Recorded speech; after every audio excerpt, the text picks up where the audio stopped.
and we'll wait for your conference. Thank you very much. Wonderful. Before I start, I just wanted to have a little bit, learn a little bit more about who I'm talking to. Can you just tell me a little bit about who the students are, where you're based? Are you mostly in Portugal or? Well, yeah. We are a multinational group named ELPIS, European Legal Practice Integrated Studies, that has students from all universities in Europe. And we have a program, a common program of network of students, professors, and staff. We have a common master, and we have research. And this conference is integrated in the research area. We have persons, colleagues that we invite from all over the world in order to participate in a kind of transatlantic lecture.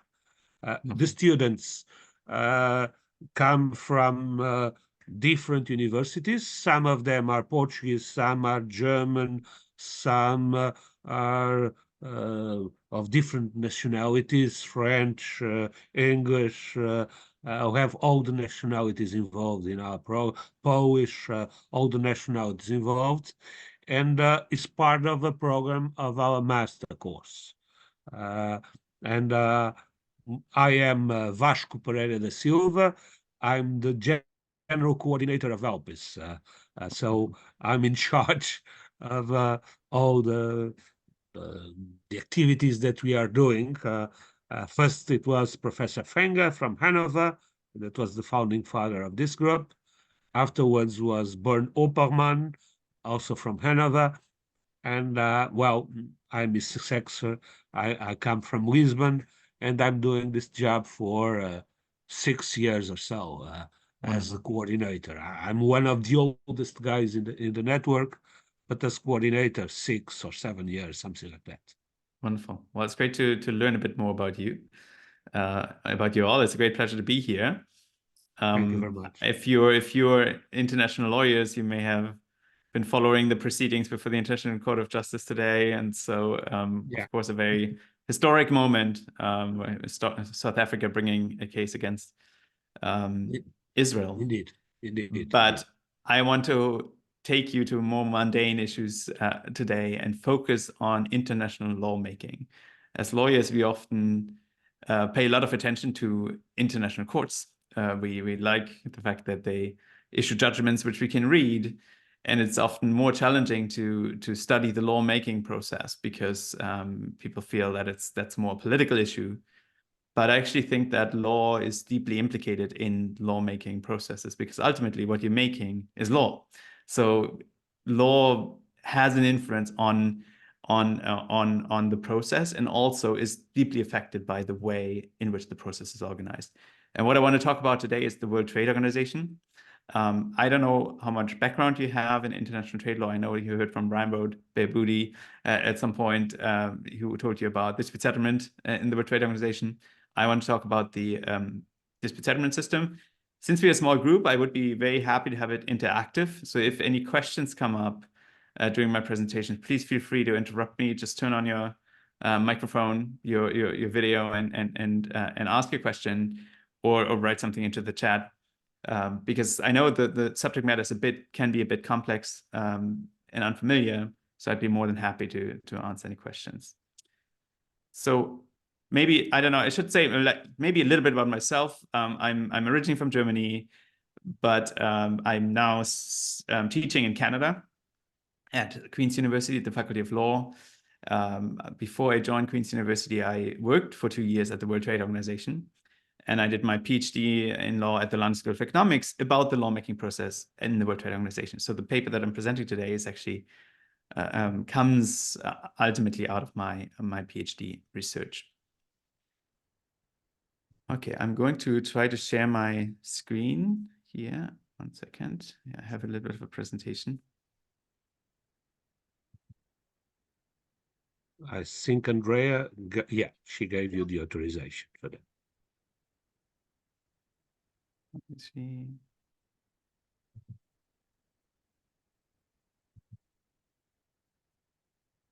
Can you see the presentation? Yes. Excellent. Okay. So what I want to talk about is the rise and fall of the market metaphor of international trade lawmaking. That's, of course, a very long title. And you may ask yourself, well, what is this market metaphor? And that is what I'm going to spend the first part of the presentation on. What do I mean by the market metaphor? How does it impact the negotiations? Then I will talk about the role of this metaphor in the demise of the Doha round of trade negotiations. In the trading system, negotiations don't necessarily happen on a continuous basis. They're usually rounds of negotiations. And the last major round that was attempted is the so-called Doha round. And it started in 2001 and failed in 2015. And what I want to suggest is this market metaphor that I'm going to introduce has something to do with this failure. And then I will talk about what I call the shrinking of the trade policy market, which is the developments that we've seen since 2016, 2017, with the rise of the Trump administration, the rise of national security claims, concerns about resilience in the context of the COVID-19 pandemic, concerns about sustainability in context of the climate crisis, and how they have affected lawmaking in the trading system. But let's start with that question of what do I mean by a market metaphor? My argument here is that every lawmaking process must have certain background principles on the basis of which you assume legal commitments, right? So for example, if you are engaged in a contract negotiation, it's usually the idea is you both derive benefits from the contract, right? It's an exchange of benefits. If you're engaged in a lawmaking process in a national parliament, there will often be a question of, okay, what is the best interest of the polity, of the public, right? So the lawmaking principles are based around, well, what is in the common interest? And so I think when we look at international lawmaking processes, we also have to ask ourselves, what is the background principle on the basis of which the different states that are participating in the process assume legal commitments? And what I want to suggest to you is that the background principle in the trading system is the market metaphor. So what is the market metaphor? Well, a metaphor generally means that you are understanding something in terms of another, right? One kind of thing in terms of another thing, right? So it's a famous example is if you have an argument, you're understanding it in terms of a war. Yeah, like you shoot down the other party's argument or something like that, right? So that is a metaphorical understanding of what an argument is. What is the argument? What is the metaphor that is at play in the trade regime? Well, it's the idea that assuming legal commitments in the trade regime is like a transaction in a marketplace. Right? And what's important when we talk about this is that not only language is metaphorical, we can also think and act metaphorically. So we can act in a particular way, which suggests that we're thinking of this thing in terms of another one. So let's become more concrete. What is the market metaphor of lawmaking? In the trading regime, lawmaking is assimilated to a commercial transaction. That means that if you want to another party to take on a legal commitment, such as a new legal obligation, you have to pay them to do so. How do you pay them to do so? By assuming legal commitments on yourself. Right? And legal rights that you would obtain as a result of this exchange are analogized to economic assets. So you may ask yourself, this all sounds a bit obscure. How did you come up with this? And so I want to give you a bit of the background. When I was working on my PhD, which was looking at the lawmaking process in the trading system, I kept coming across language such as, you have to pay for this commitment, you have to pay for this concession, you have to compensate me for this commitment, and so forth. And so what I started doing as I was doing my research, I started to collect all these references that were referring to the assumption of legal commitments in terms of a commercial transaction. To give you an example from the very early time of the trade regime, 1947, where a US negotiator said, we need to use our tariff reductions to purchase equivalent reductions in foreign tariffs and in other barriers to trade. You may ask yourself, well, why does the US negotiator talk in these terms? Well, the reason was that they were trying to convince the US public that engaging in trade liberalization was a good idea. And so they were saying, well, look, what we're going to do is we're going to engage in this business-like bargaining process where we're using our tariffs to buy tariff reductions from others. Right? And another example here from a bit later was this idea that if you want to get benefits in the trading system, you have to pay fully for all those benefits. And you can already imagine why this might be problematic for some, because of course, if you are a weaker country with a smaller market, you probably have less to pay with, and you're probably going to get less. But let's stick a bit to the examples, right? So when you are maintaining a measure which is illegal under the GATT, then other countries can demand that you get rid of that measure without paying you, right? Because you don't have a right to maintain this measure. So you have to get rid of it without asking for any payment. And this shows the very close interlinkage of this principle of payment, that you have to pay for concessions with legal rights. Right? So if you want to obtain the legal rights, you have to pay for it. If you already have the legal right, you don't have to pay for the elimination of the measure. Right? And a much more recent example, there was Japan and Canada famously protectionist when it comes to agriculture. And so they wanted to designate some agricultural product as sensitive products. And the demand that was made for them was that they would have to pay to be allowed to do that. So payment is probably the most common example of WTO members referring to the assumption of legal commitments in terms of a commercial transactions, right? And the basic principle is if you want more in the negotiation, you have to pay more. But there are also lots of other terms that really show that this is not just about the principle of payment and the principle of reciprocity. This is a much broader conceptual system, metaphorical system, right? So one other term you frequently encounter is the idea of compensation, right? So if you want something from someone else, you have to pay compensation. And I'm just going to go through these examples a bit more quickly. Another very important notion is the idea of debits and credits.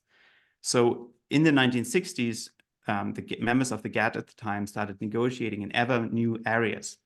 And you can imagine if you have a big negotiations, it's often difficult to achieve an exact balance of concession in every area.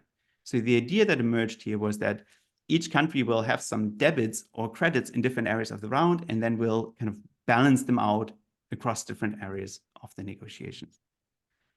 Right? And so another concern was that, well, what if I liberalize my trade or my tariffs while the negotiations are going on? Am I going to get credit for that? Right? And so this is something that the negotiators stipulated in 1992. A few more examples. In the 1970s, the developing countries were concerned that they would not get as much out of the negotiations as they were hoping for. And so the way they tried to frame this concern was to say that they're exiting the negotiations with a negative balance sheet. Again, something that you would expect in a commercial transaction, not necessarily in a lawmaking process. And another issue that really is going to be key later when we talk about the Doha round was this idea that concessions in different areas have an exchange rate, right? So in negotiations, it's often the case that a particular country has offensive interests in one area and defensive interests in another one. Take a country like Brazil. And Brazil has a lot of offensive interest in agriculture, right? It is competitive in agriculture. It wants other countries to lower their agricultural trade barriers, but has defensive interest when it comes to industrial goods, right? And so the question in the negotiation that then arises is like, how much is a concession on agriculture worth in terms of a concession by another country on industrial goods, right? And that is referred to as the exchange rate. So again, this is conceptualized as a market transaction. Right? The record of the negotiations from which all these examples were taken is already very rich with this metaphor. But if you go to the secondary literature, the people who are writing about trade negotiations, it's even richer. They have even more metaphorical use. So, for example, the literature really talks about countries buying agreements that they want, right? So in the 80s, there was a famous trade economist, Bernard Höckmann, who said that if developing countries want a particular safeguards agreement, then they have to buy it, which means they have to come up with their own concessions in return, right? Or the idea that if you impose a restraint In other countries, it's effectively buying market access that has previously sold. Right? Another concept that is very important is this idea of that if you that you can bank a concession. Right? So if another country during the negotiations or in an early stage of the negotiation has made some kind of concession to you, you simply take it to the bank. You don't treat it as a future concession, but you simply bank it. Right? You don't give the country any credit for that going forward, which will also become very important in our later discussion. So you may ask yourself, so what? Like, why would I care that trade negotiators think about what they're doing in terms of this market metaphor? And I want to suggest to you that the market metaphor has certain effects on the way negotiators go about negotiating.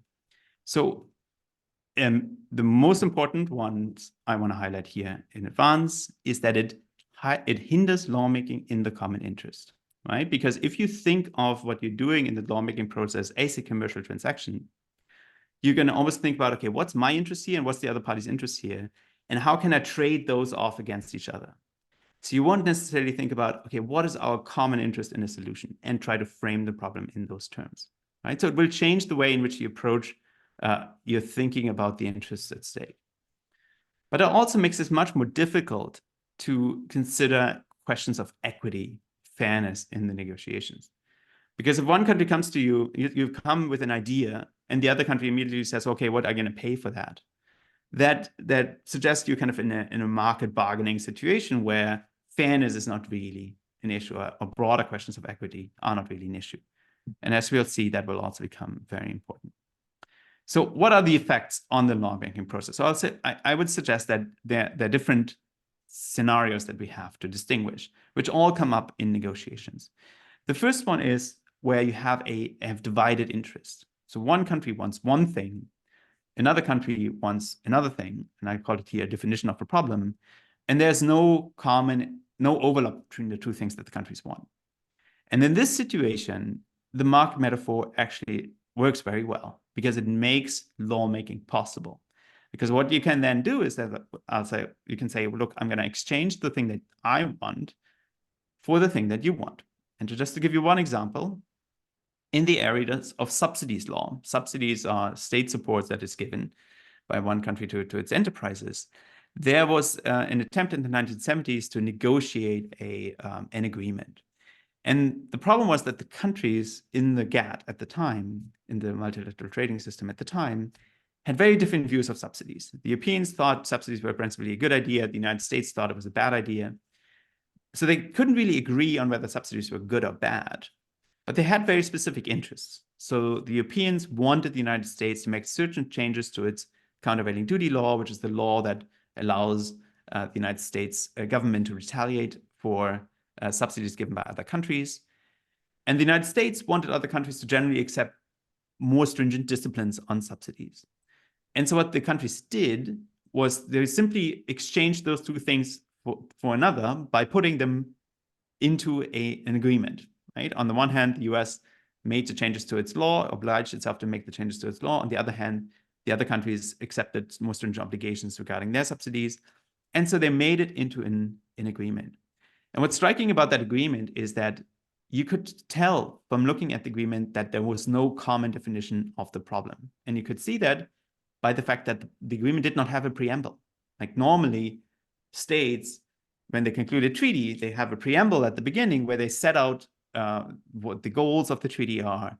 And if you look at trade law, you'll find that there are two agreements, the subsidies agreement and the agreement on dumping, on anti-dumping, that don't have a preamble. So these were clear cases where the states didn't agree on the problem, but they still managed to agree to conclude an agreement by making this exchange of concessions.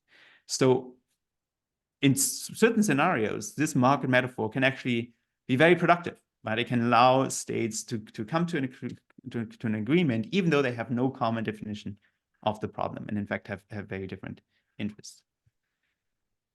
But there's also a different scenario where, and this is what I show here, where there would be a way to define the problem that the parties want to tackle in a common way, or to approach it in a way that would satisfy everyone, or you can define it in a way that addresses separate interests. And so to give you an example here, in the 1970s, again, the United States had a system to value goods that were coming in for customs purposes in a way that the Europeans found very objectionable. Because what it did, it took the price of the good in the US market as the basis for customs valuation, rather than the price of the good that was actually coming into the market. So it was very protectionist. And so there are different ways of going about getting rid of this system. Well, one is to say broadly, well, what would be a good system of customs valuation? We should all adopt that system. So let's negotiate around a good system of customs valuation and adopt that, and that would take care of the problem, because then the US would have to get rid of its crazy system. But that was not the way in which negotiators approached the problem. They thought about, okay, the US has the system, we want them to get rid of it. How do we do that? We're going to pay them something for it. So the Europeans identified some measures that they were maintaining that the US found objectionable, certain taxes on large cars or certain requirements regarding food safety, and said, okay, we're going to construct an exchange of concessions. The United States is going to get rid of its system of custom valuation called the American selling price. In exchange, we Europeans are going to make certain changes that the US wants, right? So they tried to approach it in that way, but they failed. The United States Congress was not happy with the concession it was getting in return. And so in the next round of negotiations, the parties had to try again. And in that round, they took a different approach. They took the approach that I described at the beginning. They simply asked themselves, what would be a good system of customs valuation, and negotiated around that question. So they focused on the part of the problem where they could define the problem in the same way for everyone. Everybody wants a good system, wants that we have a good system of customs valuation. And once they did that, the problem took care of itself, because in order to implement that new system of customs valuation that had been negotiated, the United States had to get rid of the American selling price as it was. And so what you can see in this example is that when you have an issue where there's an overlapping interest between the parties, the market metaphor pushes negotiators to see the problem as an issue of divided interest rather than an issue of common interests, and then sometimes can make it more difficult to come to a conclusion. But the most pernicious effect I want to suggest to you of this market metaphor happens where there is no real divided interests, right? So where essentially, as I try to represent here, A's definition, the definition of the problem by state A and the definition of the problem by state B is really the same. Like, everybody confronts the same problem and has a common interest in the solution. And to give you one example, one of the agreements that was negotiated in the WTO in the Doha round was the trade facilitation agreement. What is trade facilitation? Essentially, it's about removing logistical obstacles at the border, right? Things that make your fruit rot in the harbor, or where you have to fill out 30 forms in order to bring your goods across the border. Nobody benefits from that, right? Everybody benefits from things running more smoothly and so forth. And so there was clearly a common interest here in addressing this issue. And the agreement was trying to do that. But what the market metaphor leads countries to do is they sometimes then, even if there's a common interest, they try to seek a concession that is completely unrelated in order to buy their agreement. Right? And so, for example, in the context of trade facilitation, India did exactly that. India said, okay, well, we also have this issue with food security, which we want to be addressed. And we're not going to agree to trade facilitation unless that issue of food security is being addressed.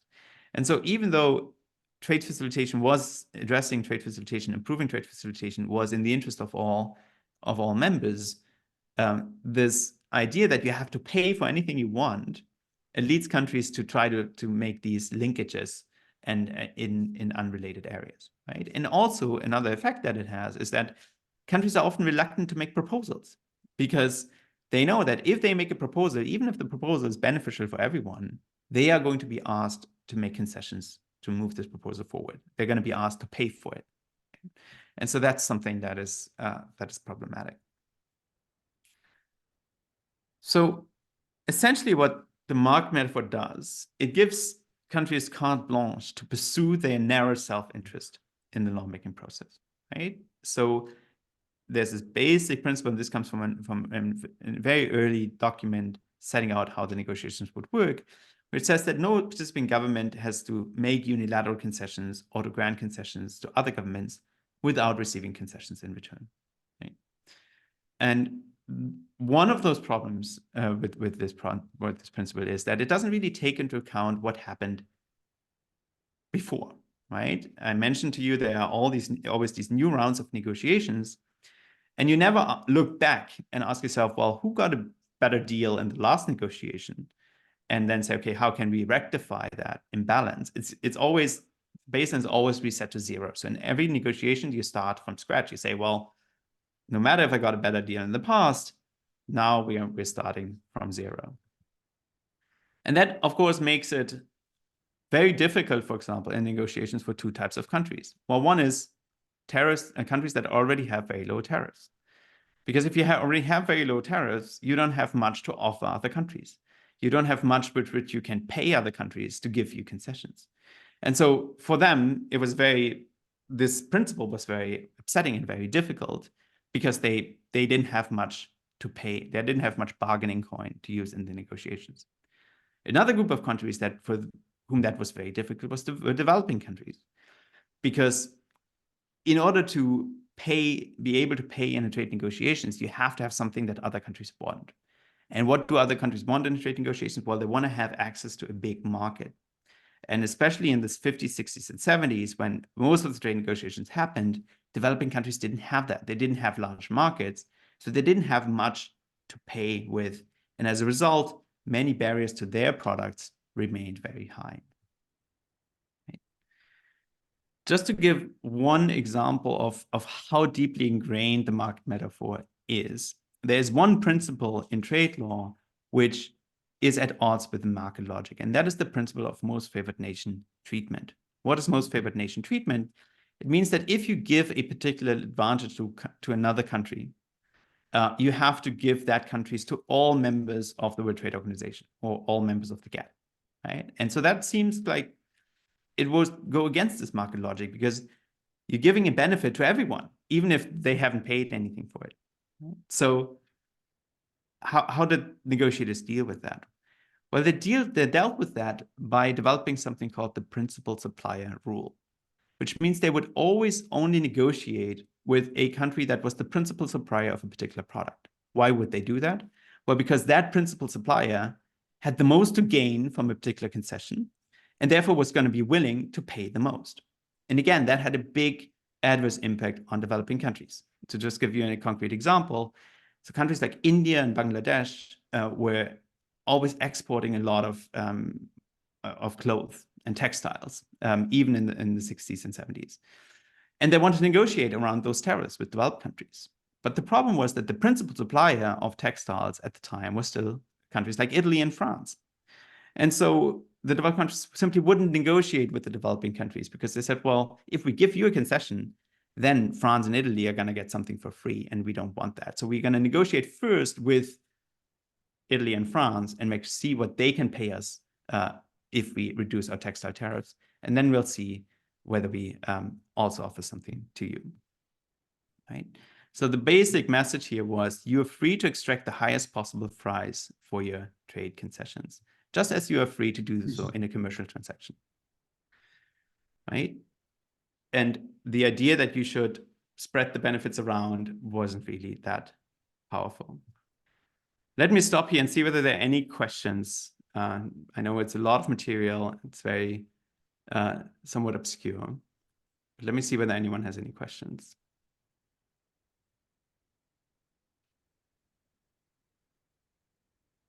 Okay, so now I want to proceed to my next conceptual idea, which is when I talk about a market metaphor of trade negotiations, I also need essentially what it does. It means that trade negotiations are like a market, right? A trade policy market, but this market has certain boundaries. So not everything that we could potentially negotiate in a trade negotiation is actually subject to this market logic.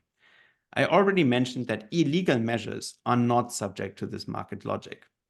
Why is that? Well, if you already have a legal obligation not to maintain the measure, then nobody should have to pay you to remove the measure, right? So if a measure is illegal, then it's not really part of this market, of these exchanges, because you're already obliged to get rid of it. But there were also always measures that countries were not willing to negotiate about, that they regarded as non-negotiable. One example is internal taxes, right? So the subject in trade negotiations was typically tariffs, but a big obstacle to the exports of developing countries, particularly those who were exporting tropical products such as cigarettes or tobacco and sugar, were high internal taxes. But those were often not subject to negotiations. Another example of non-negotiable measures are security measures. Measures that countries take for security reasons, they often don't want to negotiate about. Or in the case of the European Union, sanitary measures. So for example, the European Union has a prohibition on the import of beef that has been treated with with growth hormones, because they think that beef poses a health risk. And so the European Union refuses to negotiate around that.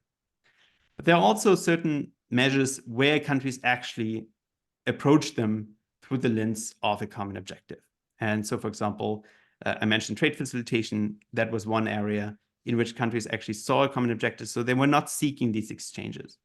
So if you look at the trade policy market, which I marked with this triangle, it's bounded in these three ways, on these three sides, by illegal measures, non-negotiable measures, and measures that directly pursue a common policy objectives. Those are not part of the negotiations. Okay, well, let's see what we can do with this conceptual framework. First with the market metaphor, and then with this idea of the trade policy market, how we can use it to understand what has happened to trade lawmaking in recent years. So with regard to the Doha round of negotiations, I want to make two arguments. Just a bit about the Doha round. What happened here? Well, it was a new round of negotiations that was launched in 2001, and it went through several dramatic breakups, essentially, between the negotiators. There was one in 2003 in Cancun, where the ministerial meeting failed. There was another big blowout in 2008. The negotiators tried again in 2011, and finally in 2015, the United States said, okay, let's just give up. This is never going to work. And what I want to argue is that the fact that trade negotiators use this market metaphor has contributed to the failure of this round. How is that? Well, the problem with the market metaphor is that it facilitates the building up of imbalances in legal commitments. Right? Why is that? Well, you negotiate at a particular point in time, say in the 50s or in the 60s, around a particular tariff, and then the tariff becomes your legal commitments. Those become your legal commitments, and they're set in stone. They are codified in the agreement in the form of schedules. And those are then permanently in place. And what's really important to remember about that is that other countries pay for that with commitments of their own. But those countries that won't benefit from those commitments, they don't have to pay much, right? So I mentioned that developing countries often had very small markets, they had very small industries, so they wouldn't benefit from commitments, say, on cars that developed countries made among each other. And as a result, their tariffs remained very high, right? So many developing countries didn't really participate in these negotiations because they weren't going to benefit, and therefore their tariffs remained very high. Well, what happens, of course, is that over time, the developing countries moved up the value chain, and particularly China, but also countries like Brazil, and India, Indonesia, Malaysia, Vietnam. They became better and better at producing these goods on which the developed countries had exchanged commitments back in the 60s and 70s. And so as we got to the Doha round, we were in a situation where the developed countries had already very low tariff rates on many industrial goods, on average of 3% or 4%, because they had negotiated based on this market metaphor over the 50s, 60s, 70s, and 80s and 90s.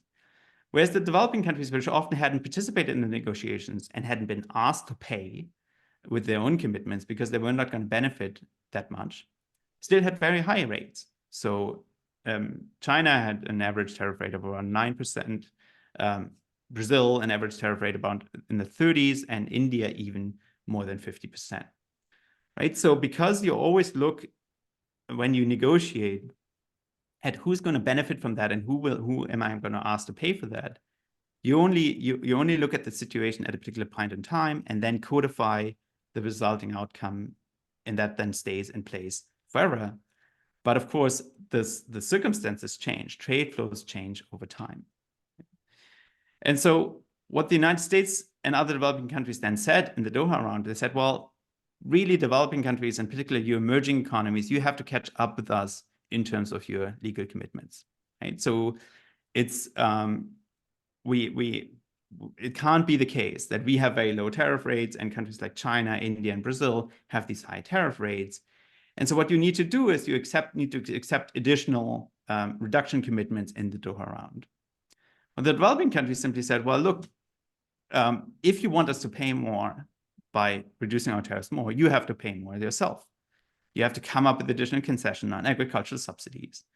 And this, the developed countries were simply not willing to do. They said, well, as a question of fairness, we should have similar commitments in areas where we're equally competitive, right? And so the core problem here was that the US and other developed countries had no principled basis to ask developing countries to kind of bring their tariffs down, because the developed countries could simply say, well, you want more, you pay more, right? The United States at some point suggested, well, countries should assume legal commitments based on their role in global trade, based on their status as a global trader, right? But that was never the principle on the basis of which countries assume commitments, right? So what my argument here is that the fact that you always have to pay for everything you get made it impossible for the trading system to adapt to the rise of the emerging economies, right? And that made it so difficult to conclude the Doha round. Now, how can we understand the more recent crisis that we have seen since the rise of the Trump administration in 2016 and the COVID-19 pandemic, the cloud prime crisis, and so forth? Well, one way of understanding this is that all these parts of the trade policy market which were outside of the market are getting bigger. Take the illegal measures. So Trump had didn't really care much about the law. He didn't really care much about whether measures that he took to protect the US economy were legal or illegal. So, for example, he implemented a range of measures on steel and aluminum, hiked the tariffs on steel and aluminum for many, many countries on the basis of national security concerns. He also implemented huge tariffs on Chinese imports without any legal basis. And so you have this proliferation of illegal measures. Well, how does it affect this prospect for trade negotiations? Well, if another country is not observing their legal obligations, why would you pay them to further reduce their tariffs if they're not even observing their existing legal obligations? It doesn't make any sense. Instead, what you had emerging is what I call a black market for illegal trade policies, where, for example, in response to Trump's raising of tariffs, China would also illegally raise its tariffs. And then China and the US might go back and forth about their illegal tariffs and maybe reduce them a little bit, as they did at one point. But none of them is happening in the legal negotiating space in the World Trade Organization anymore. This is all happening in a kind of black market of trade where people are kind of haggling and retaliating with illegal measures, right? And so as long as that's going on, as long as the countries are in a space where everything they do is illegal anyway, of course, there's not much prospect for a proper trade negotiation. But that was not the only reason this trade scope of the trade policy market is shrinking. There's also what I call a retreat of the negotiability frontier, which means that fewer and fewer issues countries are willing to negotiate about. The best example for this is, for example, the United States when it comes to security, right? So the United States in recent years has increasingly seen China as a security threat. And it therefore has said, well, we can't allow China to really reach the technological frontier in technologies which are relevant for military supremacy or even for cutting edge technologies. And so the United States started imposing restrictions on Chinese technology. First, it was import restrictions. So, for example, a company like Huawei wasn't allowed to build a 5G network in the United States and other Western countries. But in the United States case, they also then started restricting exports because they said, we don't want China to have access to this technology. Well, if you say you're doing this for security reasons, then you're clearly not willing to negotiate around it, because security is like a trump, right? It trumps all other values. And so China hasn't been able to negotiate away these US security restrictions. But the United States is not the only country that is starting to regard more and more issues as non-negotiable. Another example is the European Union. Right? The European Union has put in place a carbon border adjustment mechanism, which is intended to promote climate-friendly production. Right? So the European Union is saying, okay, here in Europe, we are going to impose a carbon price, but of course we can't allow our industry to become uncompetitive because they have to pay this carbon price. So we also have to levy this carbon price at the border. And this is of huge concern to other countries, but the European Union will not negotiate around it. They may be negotiating around the edges, but they're not going to get rid of this system. And final example is the increasing concerns about resilience. So after the COVID-19 pandemic, many countries are very concerned about their ability to produce vaccines or personal protective equipment, and have therefore started reshoring the production of those products. And again, this is not something that they regard as negotiable. This is something that they see as so important for the economy that it's not subject to negotiation. So as a result of the proliferation of these measures, the space for negotiations where countries trade off policies against other countries' policies is really shrinking and diminishing. Right. There's one bright spot, and that is what I call lawmaking in the common interest. And there are two examples for this. An agreement on trade facilitation that was concluded in 2013, which I already mentioned, which was an agreement which really focused on the common interest of all countries in making it easier to trade and removing those logistical obstacles to trade. Another example is the agreement on fishery subsidies in 2022, which was reframed or seen as an agreement that was going to promote sustainability for the benefit of everyone, because everybody has an interest in sustainable fisheries. And so once countries started seeing it as something that they were all going to benefit from and they all had to work together on, rather than something where they had to kind of exchange concessions on and buy each other off, they were able to conclude this agreement, right? And so the challenge then, I think, is to find a way to reframe those measures that are currently being addressed through illegal measures or non-negotiable measures, such as security, resilience, sustainability, as measures that we can, as issues that we can address through measures that pursue a common policy objective. Just to give you a few examples. Well, you could, of course, make it unnecessary to have the carbon border adjustment mechanism that the European Union is implementing, where they are charging products for the embedded carbon at the border by agreeing on a common carbon price.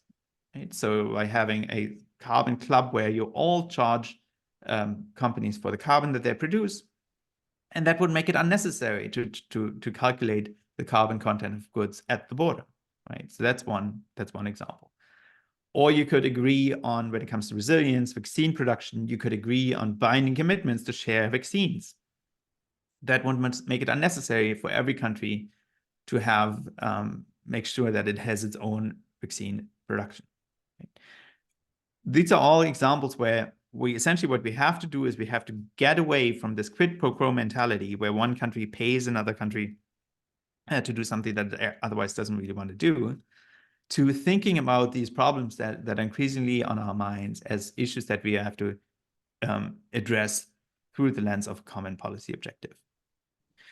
And so that's the basic message here, that this market metaphor where one country buys policy changes from another country by making its own policy changes has been very productive in the past. It has animated, has driven trade negotiations for a very long time, but it's really not working anymore. It's not working because of the imbalances in commitments that have arisen, right? And which really can't be addressed through this quid pro quo mentality.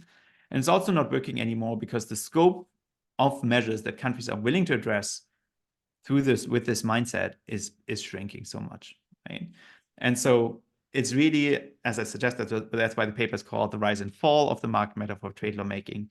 It's a good idea that has worked very well for some time, but its time has come to an end now.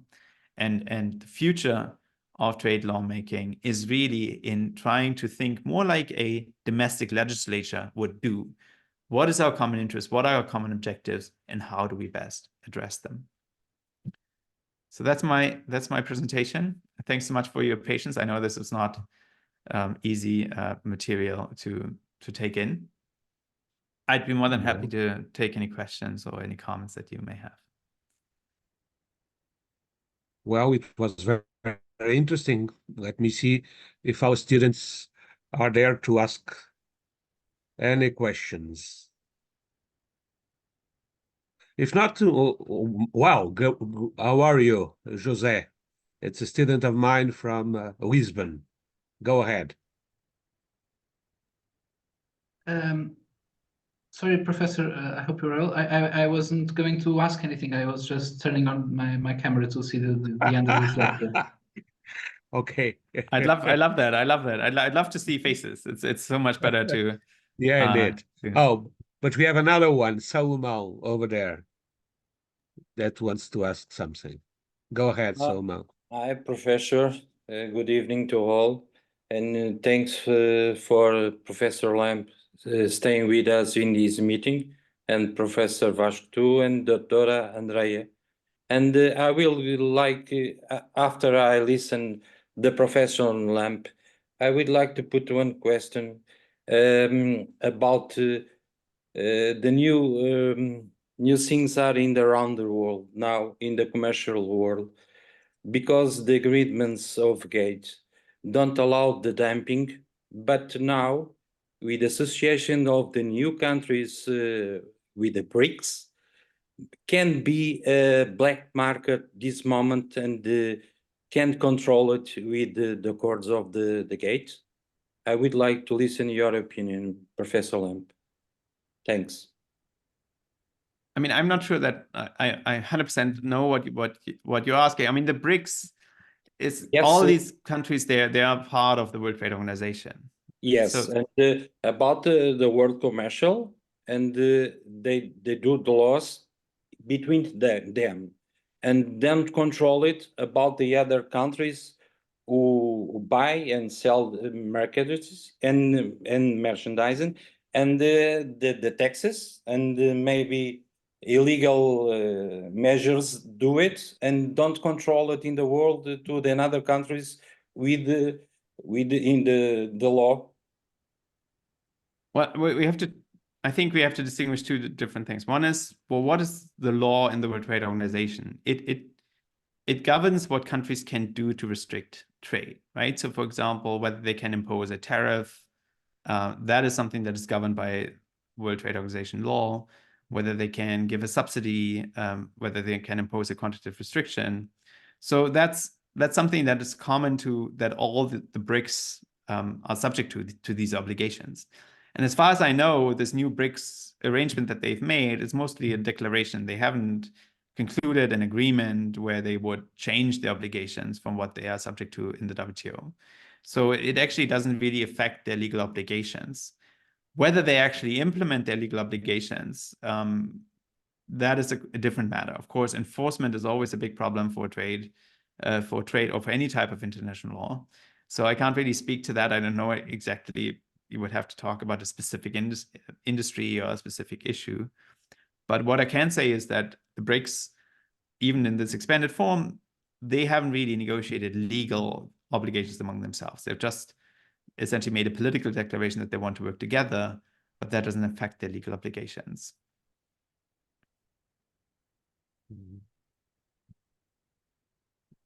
I'm also happy to answer any other questions about the World Trade Organization or international trade or globalization.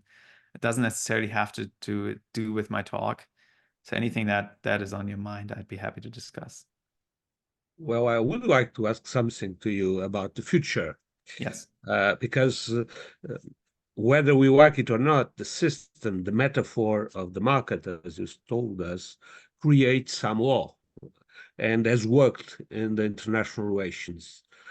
And it's better to have some law than not having none. What can be the future? Because as a matter of fact, it was not a question of rule of states or connections only between states and so on. It was really a negotiation between parts. So in my view, it's not really international law is more national law without frontiers, commercial law without frontiers, and something like that.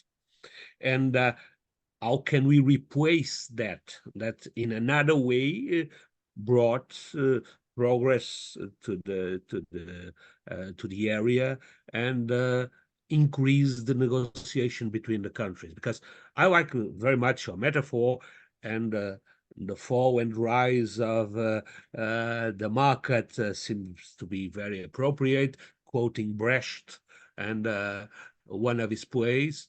But at the same time, I suspect that what can be I have doubts about what can be the future, because if we replace that for something that has to do with real negotiation between the states, they still are more interested in their own interest than the common goods, and there will be a problem to regulate this kind of relationship. So well, that's it's a a very great broad, question. No, it's a great question. I mean, the first thing to say is that, of course, the existing law remains in place. So everything that was negotiated, which sometimes is referred to as the acquis, it remains in place. There are two questions. Well, one is, do we have to negotiate new law to kind of keep up with the times? And so that's an argument that's made. Like we have digital trade, we have artificial intelligence, like we have all these new issues coming up. And so it's a problem that if the World Trade Organization cannot negotiate these new rules. And there are attempts to do that among smaller groups of WTO members to try to negotiate these new rules. But so that's definitely progressing. But we always have kind of the law that was negotiated, and that's still the backdrop. That's still the ground rules for international trade, with one big exception, and that is in the relationship between the United States and China. So the United States and China are conducting their trade no longer in accordance with WTO rules, and there's also no prospect that they're going to be brought back into WTO rules. So when we hear about the trade war, there's some truth to the fact that the United States and China are kind of have taken their relationship outside of the system, and so it's no longer being shaped by the system. The other what's happening to actual trade on the ground, right? So I used the market metaphor to refer to negotiations, the dynamics in negotiations among governments. What's happening to trade on the ground? Well, one, I think what's happening is that governments are less and less willing to leave things to the market. Like they're more and more trying to manage supply chains so that it will respond to these new objectives that I mentioned, like security, resilience, sustainability. And so that's a new reality for business. It doesn't necessarily mean that there's going to be less business or less trade going on. It just means that governments want more of a say in whom you're trading with and what you're trading, right? So governments don't necessarily care if you're buying toys from China or garden chairs from China, but they care about whether you're buying telecommunications equipment from China. So they may not want to allow that, or whether you're exporting semiconductors to China. They may also not want to allow that. Right? They also don't want to create dependencies with strategic allies like Russia or China. Right? So essentially, it used to be that governments were principally hoping to liberalize trade in everything and have everybody trade in everything. More and more governments are trying to have a say in with whom you trade and what you're trading. And again, I'm not saying it will result in less trade or necessarily less prosperity, but it will definitely creates a different environment for companies that want to trade. On the other hand, the idea of some law that was produced outside the states, independent from the states, for the development, and if we put everything in the hands of states, we come back to the 18th or 19th century, where there's no common interest, no this kind of notions, but just the interest, the pure and the interest of the states. And that can be something that can endanger the trade and the things that are running like they are now. So, and from that point, your metaphor of the catastrophe that can happen in the markets can be really something complicated, because even if when we look at Trump, in the moments, in the decisive moments where he was contesting some rules of the free market, when he said, well, but that's GATT, let's stop. we'll stop here. It was always a boundary for something. If we lose that boundary, how are we going to do? What is your idea about the future? Let me putting it more clear. Well, as I said, like, is that situation that you're describing is already the case in the relationship between the United States and China, right? So there is no legal rules. I mean, there's still obviously domestic legal rules that apply, but the rules of the World Trade Organization, international trade law, is essentially become irrelevant to that relationship. But most of the trade is not in the world, is not between the United States and China, right? So there's still a lot of trade happening between the EU and China, EU and India, China and India, which is governed by the rules of the World Trade Organization. So, and it seems like those countries still think that that's the best way of doing things. And so I'm hopeful that, I don't know, as I said, in the relationship between the US and China, all the bets are off. Clearly, that relationship is being dominated by security considerations at this point, at least from the government's perspective. And so I think we're going to see a degree of decoupling between those two countries over the longer term. The big question is, what are other countries going to do? And to what extent does the European Union, for example, follow the US path, or will it try to chart its own approach? But yeah, so I absolutely agree. It's an important fallback, an important constraint, the law still, but there are these certain relationships, and particularly in the US and China, where the law is no longer playing that role. And so if Trump comes back into office, but even the Biden administration hasn't really made a difference. Like, the Biden administration came into office and people were expecting that they would dismantle some of the trade restrictions that Trump had put in place, but they didn't. They left them in place. And in fact, they strengthened other restrictions, especially export restrictions. Yeah. Well, great. Well, it's been a great pleasure. We are really in a crisis, but your faith in the future of the other nations, I hope it can bring us to some place. That would be wonderful. Yeah, I believe so. Any other question? My dear students, are you still there? I'm going to ask in the next lecture, so as Demetrius and Opperman in Germany and the other colleagues involved in this project. I'm happy to send you a copy of the paper in case you want to distribute it. It's I know it was a complex argument, and I know it's late in the evening. So I like very much. Thank you very much. And I could forward to not just to my colleagues, but also for the students, because as I said before, this is integrating in a master program. The LP is a master, so the students are interested in doing some research. They should choose a topic in the end, but for the moment they should research in different topics that are taught in these lectures.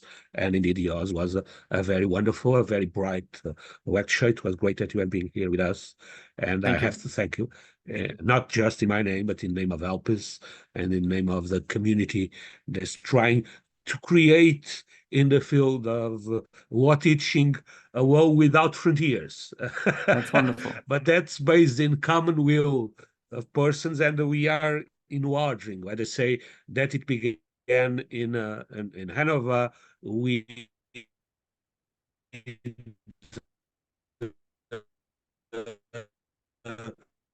10 or 12 universities. Then we enlarged to Europe with Opperman, and now it was our latest achievement. We were able to integrate the Americans from SEALS. They are a part of the program, and now last year it happened that the guys from juries, another group of universities from South America show, but sometimes it's hard to put things in action. So, but Yes. it was great that when someone like you can cooperate with us, and we have very much to thank you for your wonderful lecture, and hope that in the future you can still keep on cooperating with us. Thank you so much. It's my pleasure. Have a great evening. You're welcome.